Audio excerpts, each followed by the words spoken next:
Hello, everybody. Welcome to the Eternal Spoiler Breakdown. My name is Pojo, and we're going to be talking about the new mechanic today, as well as a couple cards leading up to that mechanic from the past 3 days or so. So let's get into it. There's about 15 cards, and yeah, we're going to be starting with Gatekeeper's Halberd. 4/4 standard weapon with Spellcraft 2 play Bar the Gates. Now, it's a decent amount of stats on a unit-based weapon where you are basically putting something down, and I was reading this as a relic weapon before, which would have been absurd, but as a unit-based weapon, this is something that does make your units very, very hard to kill and give them quite a bit of durability while also giving them a lot more like aggression and just general power. Like, balanced weapons are typically better than weapons that are very, very high on attack. Weapons with more health are generally better than weapons that are very low on health, but there's some exceptions to that rule. But for the most part, like, I actually really do like weapons that add a lot of health to your units, because that extra durability means that they are much more likely to be more valuable as time goes on, and the closer they are to even, the better the weapon generally is. The spellcraft here bars a non-power card from the enemy player's hand for 3 turns, which effectively removes it from the game for a very long period of time, to the point where it is essentially a card up in most situations. So this is something where you can actually do like some ridiculous nonsense and basically just get the card to go like absolutely crazy. I think it's pretty wild, and like overall that's definitely something that's well worth taking a look at. Like, this is something that does have that like nice little bit of extra oomph to it if you are playing it on 6, and on 4 it's a pretty reasonable tempo play that you can put on some pretty nasty cards. There are plenty of red cards in particular that really benefit from having large weapons played on top of them. We've just been playing a really dumb Demand Death deck that uses cards like Arms Enthusiast and the Berserk option, Ico Whirling Death. You can give units Berserk or double damage. There's plenty of different ways where like this card actually like really is quite helpful. And if you can imagine this on just like a Red Canyon Smuggler, like a 6/5 double damage unit, the turn after that you have played Red Canyon Smuggler definitely doesn't feel like such a bad idea. So this is potentially even like a replacement for Deep Forge Plate in the market, although Deep Forge Plate still provides that crucial amount of endurance and overwhelm. Still, the spellcraft ability is really beneficial, so it's a good alternative on that front, and I think that it plays pretty well in sort of the similar type of slot while being a little bit cheaper and a little bit more tempo efficient, which is something that's worth taking a look at when you're getting through to all of these setups. Okay, we've also got Geminon, the Double Helix. Let's actually do Malaise first, because it's a slightly less exciting card. Okay, so Malaise is a 2-drop, and it is a fast spell. I believe it specifically just reads, discard the top 6 cards of target player's deck. The player of your choice discards the top 6 cards of their deck. So, simple trick that you can use to quickly pop out the 2/1 that when you discard it, you get to then basically attack with it. So you can use Malaise as a fast spell trick to just suddenly play a surprise attacker later on. The card, of course, can't block, but it's still a good way to sort of trigger sort of those types of mill-based abilities. And top 6 cards of the deck is a lot. I think you use this card for self-mill more than use it for opposing mill, because it allows you to pretty effectively mill yourself in ways that even like Sporefolk can't really do, while also doing it at fast spell speed, which means that you tend to be a bit more in control of the game. People are less likely to attack into you. Say if you're playing like Argenport Mill and your opponent has a lot of aggressive units and you sit still on turn 2, they're more likely to just sort of not attack you because you might have a Defiance up, in which case you then get your own self-mill started or get your own mill on your opponent started, and you get like a lot more like general value out of it. I think this card is more useful than Sporefolk in a lot of different respects, especially from the flexibility of it. The damage on it's very good. It's a really powerful mill card overall. I like it a lot better than most of the mill cards that have been printed in Eternal. I don't really love that new mill cards are constantly getting printed in Eternal, because I think the mechanic is just like not terribly strong in Eternal and was never terribly strong in Magic, although certainly it does have its own niche following and people do like it. So there are reasons to print cards like these, but I don't want to see them every set. Regardless, this is a perfectly fine example of a good mill card. There's a lot of really interesting things going on with it. It could even potentially be broken if there's a lot of good things happening with mill in the set. I would say that's probably unlikely, but yeah, a Malaise deck is definitely a potential possibility just because of the amount of self-mill into Reanimator that you're getting out of it, and like also the fact that it can do some interesting things in Solitude setups. All right, Gemming on the Double Helix. Here we go. This is our big mastery card. So this is a 6-cost 7/10. I'm going to sip some tea. 6-cost 7/10, which already, ouch, that's a pretty big stat line. That is a hard card to kill for a lot of different reasons. Geminon's Mastery counts all damage, so that includes self-damage, damage to your opponent's units, damage to your units, damage to basically anything. And with Mastery 100, you deal 100 damage to the enemy player, which if that doesn't kill them, you probably weren't going to win in Skycrag, pretty sure. So yeah, that's a pretty solid way to blow somebody up with your big giant Timmy card, and I think I like that quite a bit. Notable things about this card: you can copy it and continue to count the mastery on both units, which is helpful if you are using mirror images and sudden schisms, that kind of thing. You can bring it back from the void, and remember that mastery does continue to count, not in the void, but after you have returned the card from the void. So if it dies and you bring it back with dark returns or something like that, it'll still be counting from like whatever number it was at, 50, 30, 40.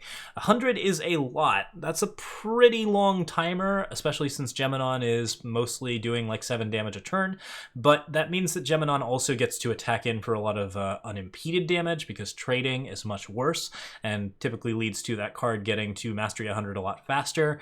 The card is basically just something where it is going to tick up really, really surprisingly fast and then kill you in a way that is just going to be absolutely devastating. You have to pay attention to Geminon, which means that it's a really reasonable option for a 6-drop, because A, it's got all of the stats that you need, and B, it's got a way to win the game that is actually pretty reasonable in a big Skycrag deck.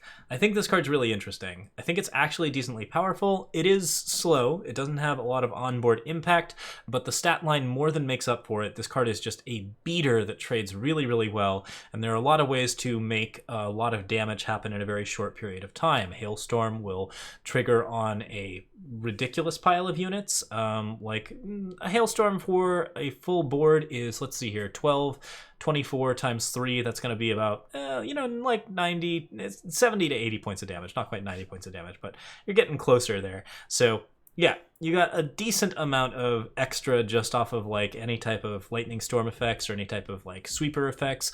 You got all the trading that you're going to be doing. Like there's a lot of different ways to tick this card up. It's still going to be a climb. I would say it's going to take at least 2 to 3 turns to activate Geminon the double helix, but that's a pretty reasonable thing to be doing on a 6-drop as opposed to a 7 or an 8. I think this is definitely interesting and provides some pretty cool options. The art is also sweet. I think it's fighting one of those new Kirin cards. It is actually, yeah, I don't think it's riding that bird. I'm pretty sure it's fighting that bird, which, yeah, that's good stuff. Geminon's sweet. I think they're a super cool character and like interesting design. I hope we see some cool things out of them. Okay. So next up, that's the major ones. Yeah, we only got about 8 cards to go through today. So the next thing to talk about would be the new mechanic, which is Exalted. So let's go ahead and get right into that. All right, so here's our first Exalted card, Ardent Convert, 1 cost for a 1/1 with Exalted, which means that when this unit dies, you play a weapon with all of that unit's stats, health, and skills. So strength, health, and skills. So effectively, you would play a 1/1 weapon similar to an ornamental dagger off of an Ardent Convert once that card is dead. So devour your cultist, get a +1/+1 weapon that immediately plays on a unit nearby. If there's no unit nearby, that's a bummer. You don't get the weapon, but the weapon will probably go into the void. I believe that is the case in this scenario. So overall, that's a reasonably strong mechanic. You get a decent amount of extra benefits out of it because you basically just get to play bigger and bigger units that snowball into each other for tremendous amounts of damage. There are lots of ways to get played around with this card, where basically, like, if your opponent manages to kill the units that are around the Exalted unit first, then you're not going to get a big old ball of units. But at the same time, there are also benefits to the way that this works in that you can do a lot of things to increase the strength or the skills of the unit and give the unit some pretty nasty and ridiculous options. So for example, if you're playing a Crown of Possibilities deck with Clockroaches and you draw an ardent convert with something like 4 or 5 skills, play it down next to your cockroaches, and your opponent has to kill it, or you get to devour it for some reason because you're playing Aurelian cockroaches, then you give all of those skills to another unit by putting them on a weapon, which can be pretty lethal pretty fast, depending on how big that unit is, which in the cases of cockroaches could be pretty ridiculous. So already seems like a fine cockroach card. If you are doing other interesting things with the card, there's also the fact that this card directly plays into Muster, the new skill that allows you to get extra benefits when you are playing both a spell and a weapon at the same time. So simply using a card like Devour, or any card that burns your own units, anything that actually causes you to sacrifice a unit, you will get Exalted to turn into a weapon and then trigger your Muster and get like sweet amounts of benefits. Exalted is also considered, I don't think Exalted is considered a battle skill, but it's quite possible that it is, which would mean that there's the option of giving Exalted to your cockroaches. It's quite possible. I'd have to look at the article real quick to verify that it is in fact a new battle skill, which could be pretty interesting. Yeah, and it says new battle skill, so it must be on Crown of Possibilities. That's pretty wild. Okay, good stuff, good stuff. And I guess it does count as a combat thing, because it is something that triggers when the unit dies as a result of combat or as a result of other things. So yeah, weapon, strength, health, and battle skills on one of your other units. Pretty wild time. This is probably one of the stronger Exalted cards just for its flexibility and the ability to like sort of modify it in some interesting options. Some of the other ones that we're getting that revealed today were a little bit more draft specific and a little bit less capable of being played in ranked, most notably Longtail Cavalry. This one's a 5-cost 2/1 with flying and Exalted. It's an Unseen Kirin, which is interesting set of stat lines, but also that stat line is pretty bad even for a unit that comes back as a weapon later on. Like, this is a 4/2 worth of stats on a 5-cost flyer, which, while it does divide amongst 2 different removal cards, is still a lot to ask for a flyer. I would say this card is specifically only for a draft setup, and if you can get it up in some sort of a sealed format, then that's going to be pretty reasonable for you. It's not an awful card in limited formats, but overall, I think that there are already some pretty good 5-cost flyers in the format, and there have actually been 5-cost flyers that have been printed that are better than Longtail Cavalry. That being said, if you are using cards like Heist and other sort of benefits to buff this card up, you get a very, very large flying unit, which then turns another one of your units into a very, very large flying unit, and that in a draft environment is pretty ridiculous. So look out for cards that effectively Warcry Longtail Cavalry. If there's enough ways to buff Longtail Cavalry while it's in your hand or in your deck so that you can play it frequently onto a board that is actually much bigger, then this becomes a much more terrifying draft card, and it's actually more of a draft bomb than a draft dud. I don't know how much synergy is going to be with this card. I think this card was probably nerfed many, many times for being too powerful, but I don't know that it's there right now as far as that kind of thing, because yeah, 5-cost 2/1 is a very, very small stat line for what was probably a pretty ridiculous card, and a good example of how this kind of skill can get out of hand in a limited format, I think. Okay, Dramatic Exit. Give one of your units +4 strength and Exalted. Sacrifice it at end of turn. So if you have a bunch of skills that you have on one unit that you want to give to another unit, this is a pretty good way to do that. Not only does the unit immediately get the Exalted ability, well, that means that if you're attacking into like a Defiance or something like that, you're still going to get Exalted, but if you get torched in response to Dramatic Exit, then that's unfortunate. You're not going to get anything out of it. The main problem with this card is that it does cost you a decent amount of card advantage, and also it's got a lot of it's still a pretty stat inefficient, even though the extra strength does apply to the weapon, and you can use that for a wild amount of damage on something else. So give this to a big lifesteal unit, a swing in for a bunch of damage, and then suddenly you have a Lethrai Falchion on one of your other flying units or one of your Berserk units or something along those lines. I think there's some interesting things to do with that. Like, certainly this is something where if you play it on, say, Aika, the Whirling Dervish, which is not her name, but if you play it on that card, then you have a 5/5 double damage Berserk unit that then turns into a 5/1 double damage Berserk weapon, which That seems pretty cool. That's a pretty wild skill. I would say once again, this is probably more of a this looks like more of a limited card than a ranked card, but it's certainly pretty interesting, and you can do some pretty wild tricks with it. So could be fun to play around with, and definitely if you can get some good weapon benefits out of it, it's quite strong. Also, this one does trigger muster, which is important because triggering muster is something that you want to be doing pretty frequently. And if you're trying to build a muster deck, cards like Dramatic Exit can help you establish that. All right, Daring Griffin. This one's a bit more interesting. So Daring Griffin, which I have done in the wrong spot, but hang on a sec. Daring Griffin is a 2/2 with Flying, Reckless, and Exalted. And when the enemy player plays a spell, you sacrifice Daring Griffin to negate it. So a lot of things happening here. First off, you have a pretty aggressive flyer. 3/2 is not bad stat line. For 4, it's pretty expensive, but we have generally seen that the cost of Exalted is very, very high for stats. And that is just generally because this is a pretty powerful effect if you are playing a heavy board and playing in a limited format. So lots of interesting things going on there. This is definitely more of a limited bomb for a wide variety of reasons. 1, you get an immediate aggressive flyer. 2, you get to counter one of your opponent's spells, or at least in some way prevent them, disrupt them from doing things that they want to do until they choose to block the Griffin with a larger flyer. And 3, that flyer then turns another unit into a much bigger flyer, which unfortunately also has Reckless. So notable things there's a lot of interesting things going on with the play pattern for this card. It definitely creates a very aggressive format.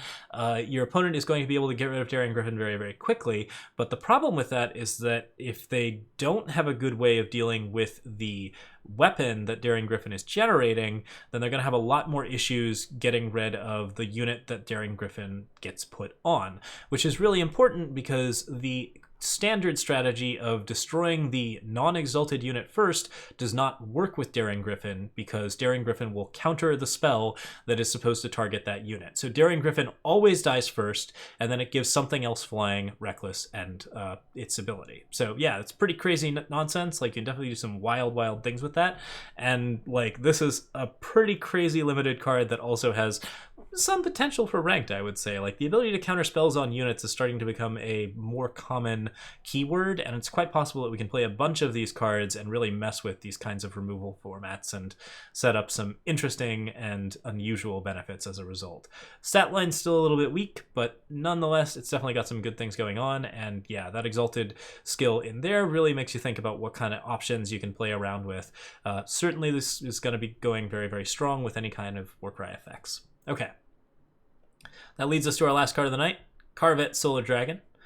4/5, Flying Lifesteal. Your cultists have Exalted. Summon, play a 1/1 cultist where each different name among your dragons. You get at least 1/1 Exalted cultist for Carvet, and then potentially some extras if you have other dragons, which if you're in Shadow, you probably have a decent amount of extra dragons. Mastery 12, your cultists get +3/+3. That's a lot of hits for a 4/5 Flying Lifesteal to deal to actually get the kind of effect going on, but overall this card has similar stats and effects to a Black Sky Harbinger, and that's not unreasonable. It doesn't compare too favorably with Black Sky Harbinger because Black Sky Harbinger has that immediate life gain, immediate board impact, but I would say that playing a bunch of cultists and also giving you a pretty reasonably durable flyer that has lifesteal and also allows you to buff up to a potential win con, all of those things make this card really, really reasonable in a Felon Control type deck. Say you're playing a bunch of Nightmare Dragons into Champion of Cunning, then you can do some pretty wild stuff with that because Champion of Cunning will buff all the cultists, and then you just have a lot of units that you can actually use the Feln abilities with, which is pretty cool stuff. If you're doing this in Stone Scar, you'll have some cards that can be Bandit Queened or set up with any sort of rally type effect. There's a lot of other things that you can do with the card. You can also sacrifice the cultists, which is going to be one of the most common things because all of your cultists will have Exalted. They're going to be really, really solid options for Devour, Combustion Cell, anything along those lines where you're triggering tributes or triggering other sort of interesting options. It is a 5/6 in stats at the very, very least, It has lifesteal, it has flying, it is just going to be pretty good at stabilizing you. I don't know if it compares that favorably to Black Sky Harbinger, but I would say it is up there in power level alongside that card, and since you have access to it in specifically Shadow, you can play it in other types of colors like Stone Scar and Xenon and get some really, really good benefits from it. I think this is a very good Xenon dragon, a very good Stone Scar dragon. I think there's some really interesting options there to play around with. So yeah, getting that mastery, dealing that damage. If you can get yourself up to 12, you can just get that amazing +3/+3 bonus on all of your cultists, which means it can be played alongside other cultists as well. It doesn't have to be the specific cultists that you are playing off of Carvet Solar Dragon, although I think this card plays better alongside dragons than it does alongside cultists. Not that the two don't go together in this current format. So yeah, cultists and dragons, lots of interesting thematic synergy stuff going on. Also, there's a lot of fire in this format. The whole Zoltan Soul setup where you have the burning sun, you have the dragons, like everything in this world is burning, everything is on fire, but this is fine, everything's fine. So we are gonna be seeing some pretty interesting stuff going on in Flame of Zolta. I'm very excited. Like these new skills are really synergizing well together, and we're starting to see a really different mesh and a really different meta. I think this is going to be a really interesting set to be playing with, and I'm super psyched as a result of it. This is something that really kind of makes some really interesting things happen, and yeah, I'm very, very much down with it. That's it for the card breakdown for today. Thank you guys so much for watching, and I will see you all next time. So cheers, everyone. Bye.